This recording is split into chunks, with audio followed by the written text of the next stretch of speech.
hello friends नमस्कार সকলোকে আপোনালোক সকলোকে পুনৰবাৰ মোৰ ইউটিউব চেনেললৈ স্বাগতম জনাইছো আপোনালোকে থাম্বনেল চাই গমেই পাইছে কিহৰ ওপৰত ভিডিও বনাব গৈ আছো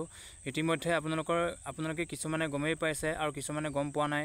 আমাৰ আসাম পুলিচ কনষ্টেবল এবিইউবিৰ যেটো এক্সাম ৰিটেন এক্সাম 23 তাৰিখে অনুষ্ঠিত হোৱা কথা আছিল সেই এক্সাম পোষ্টপন হৈছে বুলি আমাৰ শুনিছো এতিয়া অফিচিয়েল এছএলবিআৰবি ফালৰ পৰা আহিছে বুলি শুনিছো গতিকে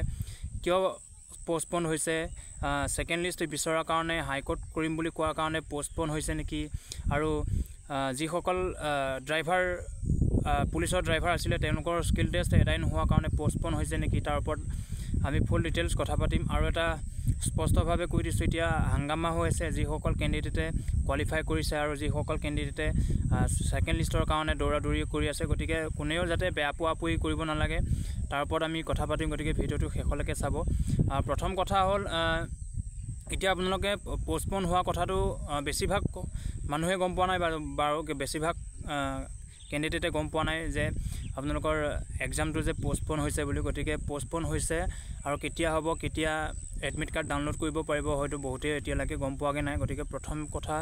আপোনালোকৰ ৰিটেন এক্সামটো হ'বগে এবিইউবি ৰিটেন এক্সাম হ'ব আপোনালোকৰ 6 তাৰিখে এপ্ৰিলৰ 6 তাৰিখে হ'ব আৰু আপোনালোকে এডমিট কাৰ্ড 1 তাৰিখে ডাউনলোড কৰিব পৰা হ'ব এপ্ৰিলৰ 1 তাৰিখে ডাউনলোড কৰিব পৰা হ'ব আৰু 6 তাৰিখে আপোনালোকৰ ৰিটেন টেষ্ট অনুষ্ঠিত হ'ব গতিকে এতিয়া প্ৰথম কথা হ'ল যে সেকেন্ড লিষ্ট বিচৰাৰ কাৰণে হয়তো পোষ্টপন কৰিবও পাৰে তেনেকুৱাও হ'ব পাৰে বা যেহেতু ড্ৰাইভাৰ স্কিল টেষ্ট এতিয়ালৈকে বৰ্তমানলৈকে শেষ হোৱা নাই ড্ৰাইভাৰ স্কিল টেষ্ট 22 তাৰিখলৈকে আছে গতিকে যিসকল ড্ৰাইভাৰ স্কিল টেষ্ট দিব লগা ক্যান্ডিডেট আছে তেওঁলোকৰ এবিইউবিত এক্সাম দিব লগা আছে বা সিলেক্ট হৈ আছে সেই কাৰণে হয়তো টাইমটো নুজুৰিব বা টাইমটো নিমিলাৰ কাৰণে আপোনালোকৰ এক্সামটো পোষ্টপন কৰা হ'ব পাৰে গতিকে আপোনালোকে কথাটো বুজিছে যিসকল ক্যান্ডিডেটে ড্ৰাইভাৰ স্কিল টেষ্টৰ উপৰিও এবিইউবিত সিলেক্ট হৈছে ওভাৰলেপিং হৈছে বুলি বহুতে কৈছে গতিকে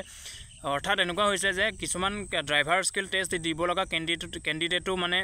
এবিইউবিত ভাল মাৰ্কস পায় আপোনালোকৰ মানে এডমিট আহিছে মানে তেওঁলোকৰ কাৰণেও পোষ্টপন কৰিব পাৰে বা যিসকল ক্যান্ডিডেটে এতিয়া হাইকোৰ্ট কৰিছে সেকেন্ড লিষ্টৰ কাৰণে যিসকল ক্যান্ডিডেটে মানে সন্দেহ মানে তেওঁলোকৰ সন্দেহ আছে যে এটা চাকৰিৰ বিপৰীতে 5 জনকৈ মতা নাই তেওঁলোকক 2 জনকৈ মাতিছে বা 3 জনকৈ মাতিছে অন্যায় কৰিছে বুলি তেওঁলোকে যেহেতু ন্যায় বিচাৰি আছে তেওঁলোকৰ কাৰণেও পোষ্টপন কৰিব পাৰে যেহেতু এতিয়া সময়বোৰ মুৰামুৰি হৈছে যেহেতু কাইলৈ পৰা এডমিট কাৰ্ড ডাউনলোড কৰিব পৰা কথা আছিল আৰু যেহেতু কাইলৈ তেওঁলোকে হাইকোৰ্ট কৰিম বুলি তেওঁলোকে ফাইল তৈয়াৰ কৰিছে তেওঁলোকৰ প্ৰতিবেদন দাখিল কৰিম বুলি এফআইআৰ দিম বুলি তেওঁলোকে প্ৰস্তুতি চলাই আছে গতিকে মই কাকো সাপোৰ্ট কৰা নাই প্ৰথম কথা যিসকল ক্যান্ডিডেটে কষ্ট কৰি তেওঁলোকৰ কাট অফ তালিকাত তেওঁলোকৰ নাম আহিছে সকলোকে শুভেচ্ছা জনাইছো গতিকে দুই পক্ষ এতিয়া অলপ বেয়া পোৱাপুই হৈ আছে মই কৈছো সকলোকে বেয়া পোৱাপুইটো কৰিব নালাগে গতিকে যিসকল ক্যান্ডিডেটে সিলেক্ট হৈছে আৰু যিসকল ক্যান্ডিডেটে পইণ্টৰ কাৰণে ৰখি দিব লগা হৈছে মই প্ৰথম কথা এটা কৈছো যিসকল ক্যান্ডিডেটে সিলেক্ট হৈছে তেওঁলোকে সেকেন্ড লিষ্ট বিচৰা সকলক বেয়াও পাব নালাগে কিয়নো তেওঁলোকৰ এটা সন্দেহ আছে সন্দেহটো তেওঁলোকে যদি প্ৰুফ মানে কি তথ্য যদি গোটেই ডাটা তেওঁলোকে শো কৰিব যদি পাৰে তেতিয়া যদিহে সঁচা হয় তেওঁলোকৰ মানে কি ডাউটটো ক্লিয়াৰ হ'ব তেওঁলোকৰ মানে যি ডাউট আছিল তেওঁলোকৰ সকলোবোৰ ক্লিয়াৰ হ'লেহে তেওঁলোকৰ শান্তি হ'ব বা তেতিয়াহে সিহঁতে মানি ল'ব বা তেওঁলোকে মানি ল'ব যে আমি অহা বছৰ আকৌ ইয়াতকৈ বেছি কষ্ট কৰিব লাগিব গতিকে মই এটা কথা কৈছো যিসকল ক্যান্ডিডেটে সিলেকশন হৈছে ৰিটেন টেষ্টলৈ তেওঁলোকে বেয়া পাব নালাগে এটা কথা হয় বাৰু কষ্ট সবেই কৰিছে সিহঁততকৈ কষ্ট কৰাৰ কাৰণে আপোনালোকৰ এতিয়া যাৰ আহিছে নেম তেওঁলোকৰ যাৰ নেম আহিছে ৰিটেন টেষ্টত এপিয়াৰ হ'ব পাৰিছে এটেন্ড হ'ব পাৰিছে গতিকে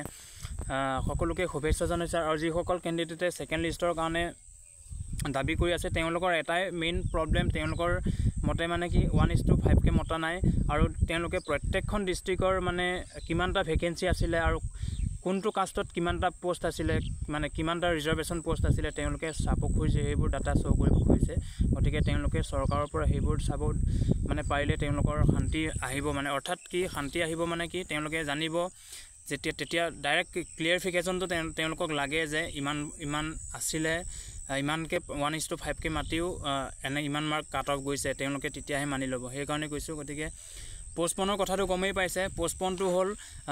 সেকেন্ড লিষ্ট বিচাৰি থকা কাৰণেও পোষ্টপন হৈছে বুলি এতিয়া ক'ব পৰা নাই বা ড্ৰাইভাৰ স্কিল টেষ্টৰ কাৰণেও